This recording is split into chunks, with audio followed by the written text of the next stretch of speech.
కృపాంజలి కార్యక్రమానికి ప్రేమతో మనం ఆహ్వానిస్తున్నాం. ఈ కార్యక్రమం గురించి ప్రార్థిస్తున్న, ఆసక్తితో ఎదురు చూస్తున్న ప్రతి ఒక్కరికి యేసుక్రీస్తు ప్రభువారి నామంలో హృదయపూర్వకమైన వందనాలు తెలియజేస్తున్నాను. ఈ నెల ప్రత్యేకంగా దేవుని కృపలో మరో వారం మీతో కూడా ఉండేటువంటి అవకాశాన్ని ప్రభు నాకు ఇచ్చారు. దానికి మనం దేవునికి నిండు వందనాలు తెలియచేయాలి. హృదయపూర్వకమైన ధన్యవాదాలు ఆయనకి. యోసేపు యొక్క జీవితాన్ని మనం అధ్యయనం చేస్తున్నాం. జీవిత పాఠశాల అనే ముకుటంలో యోసేపు తన సహోదరులతో ఇలా అన్నాడు, నా తండ్రితో ఇలా చెప్పండి, అంటే మన ఇంటి పెద్ద అయినటువంటి నాన్నతో ఇలా చెప్పండి. ఏమని చెప్పాలి? 45వ అధ్యాయం ఆదికాండంలో 9వ వచనంలో, నా యొద్దకు రమ్ము, అక్కడ ఉండవద్దు. నా యొద్దకు రమ్ము, అక్కడ ఉండవద్దు. చాలా సంవత్సరాల క్రిందట ఒక పెద్ద ఆయన దీని మీద వర్తమానం చెప్పినట్టు నాకు గుర్తుంది. ఆయన శ్రమల గురించి మాట్లాడిన సందర్భం అది. రాకడను గుర్తు చేసుకున్న సందర్భం అది. ప్రభువుతో పోల్చి చెప్పిన సందర్భం అది. ఆ చిన్నతనంలో ఆ వర్తమానం ఎందుకో మనసుకు హత్తుకున్న, నేటి దినాన్న ఆ వర్తమానం జ్ఞాపకం లేకపోయినా ఆ సంఘటన మాత్రం గుర్తుంది. యాకోబు వేరే దేశానికి రావడానికి ఏమాత్రం సుముఖత చూపకపోవచ్చు. ఎందుకని అంటే తాను ఒక్కడిగా సిరియా వెళ్ళాడు. తిరిగి ఇప్పుడు ఐగుప్తు వెళ్ళవలసి వస్తుంది. ఎవరితో? తన ఇంటి వారందరితో ఐగుప్తు వెళ్ళవలసి వస్తుంది. అంటే తప్పనిసరిగా యాకోబుకు జ్ఞాపకం వచ్చేదేమిటి? తన తాతయ్యన అబ్రహాముతో దేవుడు ముందుగా చెప్పిన మాట జ్ఞాపకానికి వచ్చి తీరుతుంది. ఈ అబ్రహాము, ఇస్సాకు, యాకోబు వారి సంతానానికి దేవుడు పిలిచినది మొదలుకొని జరిగినవన్నిటినీ తన ఇంటి వారితో పంచుకోవడం అనేది ఈ కుటుంబంలో ఉన్నటువంటి ఒక అద్భుతమైన సత్యం, అద్భుతమైన సంగతి. తన కుటుంబం అంతటితో బయలుదేరి తాను ఒక దేశానికి వెళుతున్నాను అనుకున్నప్పుడు ఆదికాండం 15వ అధ్యాయంలో నీ సంతానం 400 సంవత్సరాలు ఒక దేశంలో బానిసలుగా ఉంటారు అనే మాట. కుటుంబం అంతటితో వెళుతున్నది ఇప్పుడే. కలిగిన దానంతటితో బయలుదేరమంటుంది ఇప్పుడే. తప్పనిసరిగా యాకోబు అంతరంగానికి ఈ మాట కొంచెం బాధ కలిగించేదే అయి ఉండాలి. ఎందుకంటున్నానంటే 46వ అధ్యాయంలో ఇశ్రాయేలు అని రాసుంటుంది. 46వ అధ్యాయంలో మొదటి వచనం, బెర్షెబాకు వచ్చినప్పుడు ఆ రాత్రి దేవుడు యాకోబుతో మాట్లాడుతూ 3వ వచనంలో ఐగుప్తుకు వెళ్ళటకు భయపడవద్దు అని ఉంది. ఐగుప్తుకు వెళ్ళడానికి భయపడొద్దు అని దేవుడే మాట్లాడుతున్నాడు. అంటే యాకోబు అంతరంగంలో భయం ఉన్నది అనే సత్యం మనకు తెలిసింది లేఖనం ద్వారా. యోసేపు స్పష్టంగా ఆ విషయం ఎరిగినవాడు గనుక అక్కడ ఉండొద్దని చెప్పు, మన నాన్నకి చెప్పండి అక్కడ ఉండొద్దు, ఇక్కడికి రమ్మని చెప్పండి అక్కడ ఉండొద్దు. ఎంత గొప్ప వ్యక్తి ఉన్నా జరిగేదేమిటో ఎరిగినవాడు గనుక తప్పనిసరిగా ఐగుప్తుకు వెళ్ళే మనస్సుని కోల్పోతాడు, సందేహం లేదు. అయితే ఇప్పుడు తప్పనిసరి పరిస్థితి, కాదనడానికి వీలుగాని పరిస్థితి. అందున కబురు పెడుతుంది ఎవరు? ఐగుప్తుకు ప్రభువుగా ఉన్న తన కుమారుడు. ఇప్పుడు తన తండ్రిని రమ్మని పిలుస్తున్న యోసేపుకు దేవుడు చేసిన ప్రణాళిక జ్ఞాపకం ఉండే ఉండాలి. లేకపోతే నా ఎముకలను తీసుకుని వెళ్ళమని ఆఖరి దినాలు ఎందుకు చెప్తాడు? వీరందరికీ ఈ అవగాహన ఉంది. ప్రభు మాటలు ఆ ఇంటి ధననిధి, ప్రభు వాక్యం ఆ ఇంటి ఐశ్వర్యం. వారందరికీ తెలుసు. ఈ కారణం చేత యోసేపు యాకోబున కబురు పెడుతూ, అక్కడ ఉండొద్దు, నా యుద్ధకు రమ్ము అన్నాడు. అక్కడే ఉండిపోతే ముందే చెప్తాడు 45వ అధ్యాయం 6వ వచనంలో, ఇంకా కరువు సంవత్సరాలు 5 వస్తాయి. కరువు సంవత్సరాలు ఇంకా 5 వస్తాయి. ఈ 5 సంవత్సరాలలో ఏం జరగబోతుంది? మీరు ఆలోచించండి. ఇక్కడి నుంచి యోసేపు తన ఆహార పదార్థాలను పంపినా చుట్టుప్రక్కల వారు ఆకలితో అలమటిస్తున్నప్పుడు ఏం జరగబోతుంది? నాకు బాగా జ్ఞాపకం. ఇంటి ముందు పుర్రుంది, వడ్ల పుర్రి. రాత్రిపూట దొంగతనం చేయడానికి వచ్చేవారు. కరువు, జరగని పరిస్థితి. ప్రజలు ఆకలికి అలమటించేటప్పుడు ఖచ్చితంగా దాడి చేసే అవకాశం ఉంది. కరువు మాత్రమే కాదు, కరువులో సంభవించే కార్యాలు కూడా ప్రమాదకరమైనవి. దేవుని కాపుదల ఉండదని నేను అనడంలా. మనం మానవరీతిగా మాట్లాడుకుంటే కరువు ఉంది, కరువు ఇంకా 5 సంవత్సరాలు ఉంటుంది. కరువులో మీరు అక్కడ ఉంటే ఖచ్చితంగా మీరు ఏదో ప్రమాదానికి గురే అవకాశం ఉంది. అందుకని అక్కడ ఉండొద్దు, ఇక్కడికి వచ్చేయండి. వాస్తవానికి లోకంలో ఉన్న మానవ జీవితాన్ని నేటికి తన వద్దకు రమ్మని పిలుస్తున్న దేవుని స్వరం యోసేపు స్వరంలో కనపడుతున్నట్టు అనిపిస్తుంటుంది. మీరు నా దగ్గరికి రండి, నేను మీకు విశ్రాంతినిస్తానని ప్రభు అన్నాడు. ఇప్పటి వరకు మానసికంగా యాకోబునకు ప్రశాంతత లేదు. తీరని దుఃఖం యాకోబును ఇప్పటి వరకు పట్టి పీడిస్తూనే ఉంది. అతడు దుఃఖంలో మునిగిపోయినవాడు.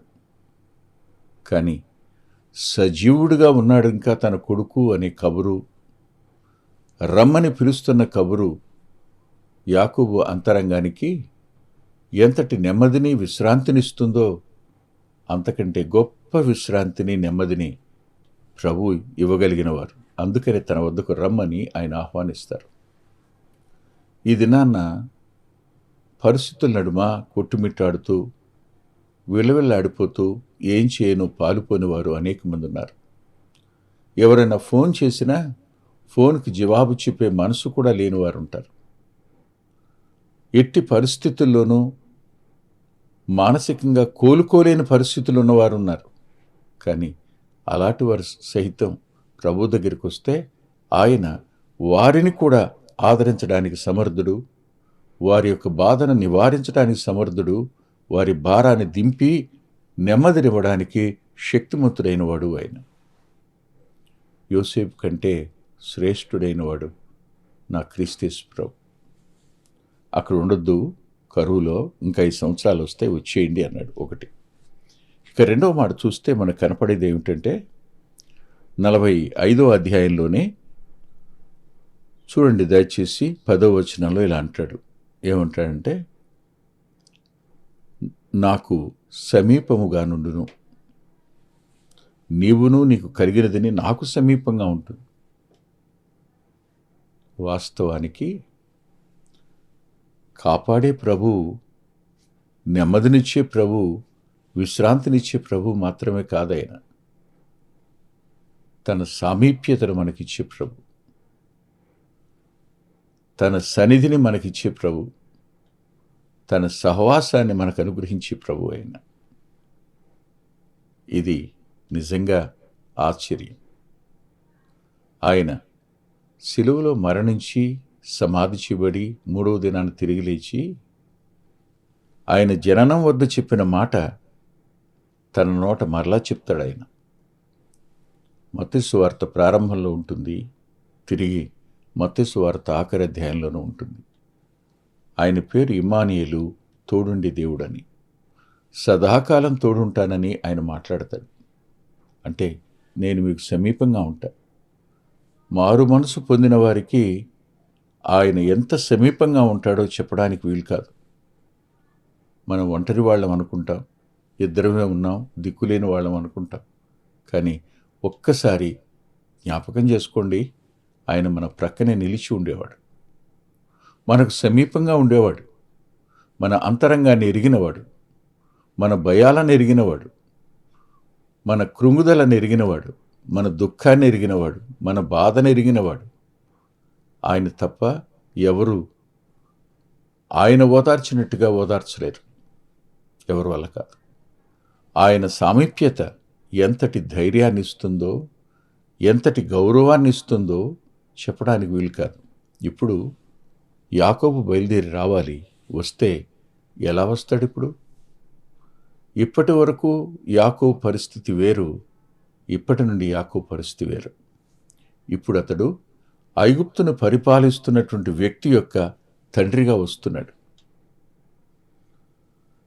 ఐగుప్తును మాత్రమే కాదు, ప్రపంచానికి ఆహారం పెట్టేవాని తండ్రిగా వస్తున్నాడు. ఎంత స్థానం పెరుగుతుందో. ఈ మధ్యకాలంలో ఒక వ్యక్తి ఇలా అన్నాడు, అన్నా నేను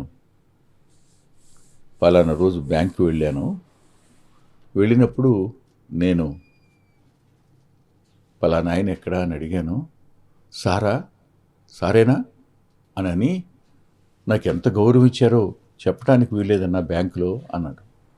అంటే అర్థం ఏంటి చెప్పండి?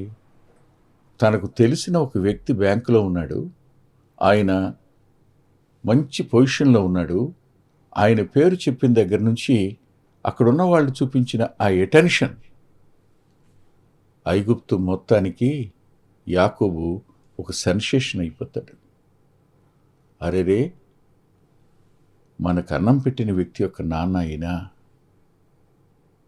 కదూ, మనల్ని పరిపాలిస్తున్న వాని తండ్రి అయినా, ఐగుప్తును పరిపాలిస్తున్న ఫరో ఇంటికి అధిపతిగా ఉన్న వాని తండ్రి అయితున్నాం.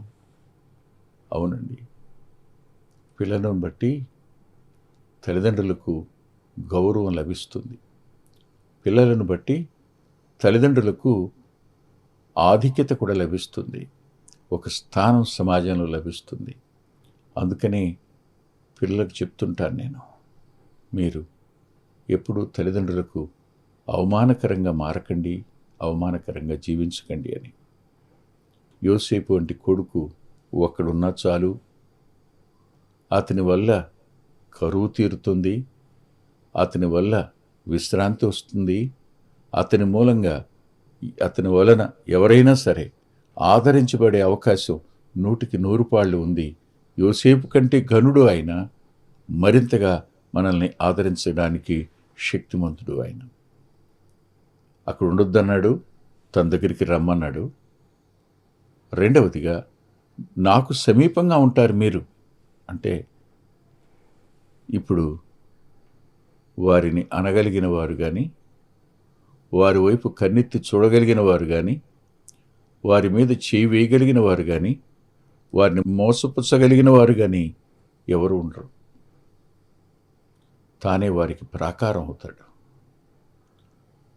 తానే వారికి దాగుచోటు అవుతాడు, తానే వారికి దుర్గం అవుతాడు కాదా? అందుకంటున్నాడు, అక్కడ ఉండొద్దు, నా దగ్గరికి రండి మీరని. ఈ రెండవ మాట తర్వాత మూడవ మాటను కూడా జ్ఞాపకం చేసుకుందాం. దయచేసి చూడండి, మూడవ మాట ఏమన్నారు ఆయన 45వ అధ్యాయంలోనే యోసేపు గారు అన్న మాట ఏమిటంటే 11వ వచనంలో, పేదరికము రాకుండా అక్కడ నిన్ను పోషించిదని అన్నాడని చెప్పండి.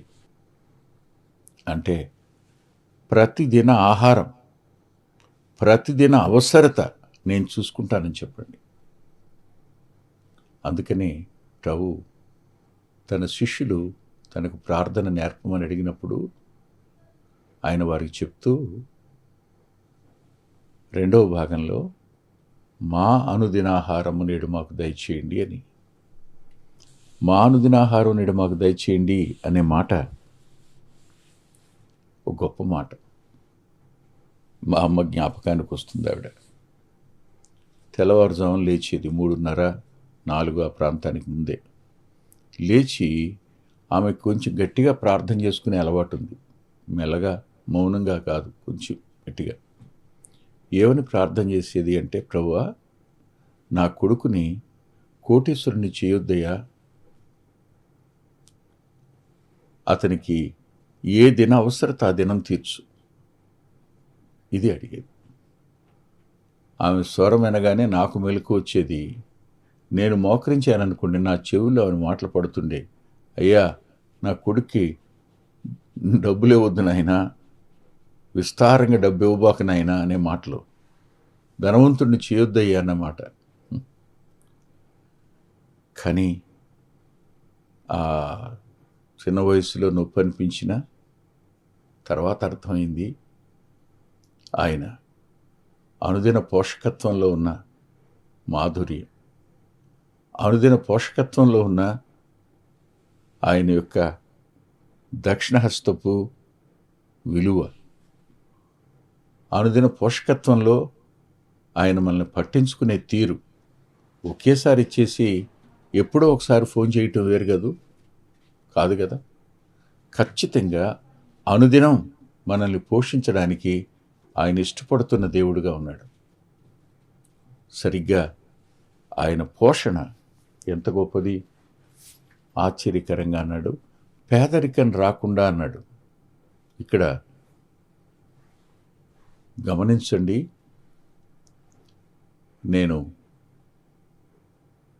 మీరు దీవించబడతారనో, ప్రభువు నమ్ముకుంటే గొప్పవారైపోతారనో నేను చెప్పటం లేదు. ప్రభువు నమ్ముకుంటే మీ అంతరంగాలు నెమ్మది పొందుతాయి, మీరు ఆయనకు సమీపంగా ఉంటారు, మీ ప్రతి అవసరతను ఆయన చూసుకుంటారు, ఆయన చూస్తారు, తీరుస్తారు. ఇందులో సందేహం లేదు. ఆలోచించండి ఒకసారి. దినాలు గడిచే కొద్దీ క్రైస్తవ్యంలో విపరీతమైన పోకడ ప్రారంభమైంది. అదేమిటి అంటే, భిన్నమైన సువార్త ప్రకటన ప్రారంభమైంది. ఆయన మరణాన్ని గురించి కానీ, ఆయన పునరుద్ధానాన్ని గురించి కానీ, ఆయన శిలువ శ్రమలను గురించి కానీ, ఆయన చిందించిన రక్తాన్ని గురించి కానీ మాట్లాడేవారు ఒక్కరూ లేరు. ఆయన త్యాగాన్ని గురించి మాట్లాడేవాళ్ళు లేరు.